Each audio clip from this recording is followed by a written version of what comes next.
আসন্ন বিধানসভা নির্বাচন, এদিকে তৃণমূল কংগ্রেসের তরফে বলা হচ্ছে 250টির বেশি আসনে তারা ক্ষমতায় আসবে।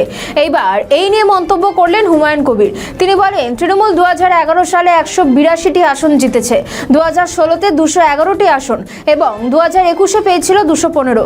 এখন তারা বলছে 250টি পাবে, 150টি পেয়ে দেখাক, তবে বুঝবো মমতা বন্দ্যোপাধ্যায় দক্ষ রাজনীতিক। আমি এই হিন্দুদের ভোট নিয়ে 2021-এ 77-তে থেমে গিয়েছিলাম। এবার যদি 100 পার করতে পারি, তারপরে কেনা বেচা করে বাংলার মুখ্যমন্ত্রী হব। আর পিসি ভাইপো তো 2011-তে পেয়েছিল 182, 2016-তে পেয়েছিল 211, 2021-এ পেয়েছিল 215। তো তারা আবার আস্ফালন করছিল যে 250 নিয়ে এবার নাকি জিতবে। তো তারা 150 পৌঁছাক আগে, যে মেজরিটিতে আসো, তাহলে বলবো মমতা ব্যানার্জি বিরাট দক্ষ রাজনীতিবিদ নিশ্চয়, কিন্তু তার বাংলার মানুষের কাছে আজকের দিনে তার গ্রহণযোগ্যতা আছে। আমি এ টিমের ক্যাপ্টেন হিসেবে খেলতে নেমেছি, কোনো বি টিমের ক্যাপ্টেন হিসেবে না। আমি আগামী দিনে রেজাল্টের দিনে এ টিমের ক্যাপ্টেন হিসেবে রেজাল্ট করে দেখাবো।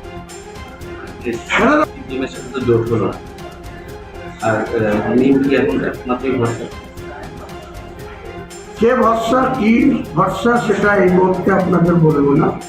মিম আমার সঙ্গে থাকবে, এসডিপিআই আমার সঙ্গে থাকবে, আজাদ সমাজ পার্টি থাকবে, যে নতুন একটা জাতীয় উন্নয়ন পার্টি হয়েছে পূর্ব মেদিনীপুরে, প্রতাপপুরে, তিনি একজন পীরজাদা রোলা মির সাহেব, ওনার দল আমার সঙ্গে থাকবে। আমি ছোট ছোট যেসব রাজনৈতিক দল আছে, 6-7টা দলের লোককে আমি নেতৃত্ব দেব জনতা উন্নয়ন পার্টির চেয়ারম্যান হিসেবে, এবং 182টা আসনে লড়াই করব এবং আমরা ফার্স্ট লার্জেস্ট পার্টি হব। আমাদের পিছু থাকবে বিজেপি, তার পিছনে থাকবে তৃণমূল। দেখে নেবেন। আচ্ছা, এই যে বলছে মানে পার্টি যেভাবে চলছে, সেটা বিক্রয়ীরা প্রশ্ন করছে যে আপনি খালি মুসলিমদের উন্নয়ন নিয়েই ভাবছেন, আর তাদের সাথে যে ভাবছেন। কে বলছে? শুভেন্দুই বলছে। শুভেন্দু তো বলবে, শুভেন্দু তো শুধু হিন্দুদের হিন্দু হিন্দু করে 10 বার করে। ও যত এইসব হিন্দু হিন্দু, একটা বিরোধী দলনেতা, একটা মিনিস্ট্রি র্যাঙ্ক, ক্যাবিনেট র্যাঙ্ক, সে যদি বলে আমি হিন্দুদের নেতা, হিন্দুদের হয়ে করবো, তো আমাকে তো মুসলিমদের ভোট নিতে হবে। তা আমিও তো বলবো আমি মুসলিমদের নেতা। তার সঙ্গে আমি তো 182টা প্রার্থী দেবো, তার ভিতরে তো 90টা মুসলিম প্রার্থী। তাহলে আরও কতজন থাকছে অমুসলিম প্রার্থী? কাজে আমাকে কি করে প্রমাণ করবে যে আমি শুধু মুসলমানদের জন্য বলছি?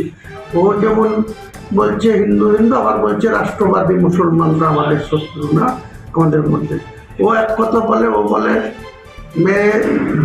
মেরা সাথ ও মে উনকা সাথ। ওদের নেতা মোদীজি বলে মে সবকা সাথ সবকা বিকাশ। তো এর কথার কি মূল্য আছে? এর কথার কেন জবাব? শুভেন্দু অধিকারী বি টিমের হয়ে খেলছে না মমতা ব্যানার্জি বি টিমের হয়ে খেলছে, তা ওরা বলতে হবে।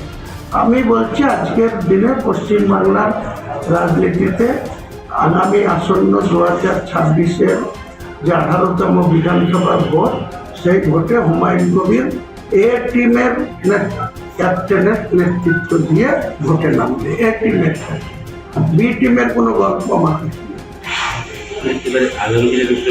আপনাকে বলবো কেন, আমি তো ওয়েট করুন বলছি। আমরা যখন প্রার্থী তালিকা ইলেকশন কমিশন যখন শিডিউল করলে, আর প্রার্থী তালিকা যেদিন ডিক্লেয়ার করবো, তখন আপনি যান।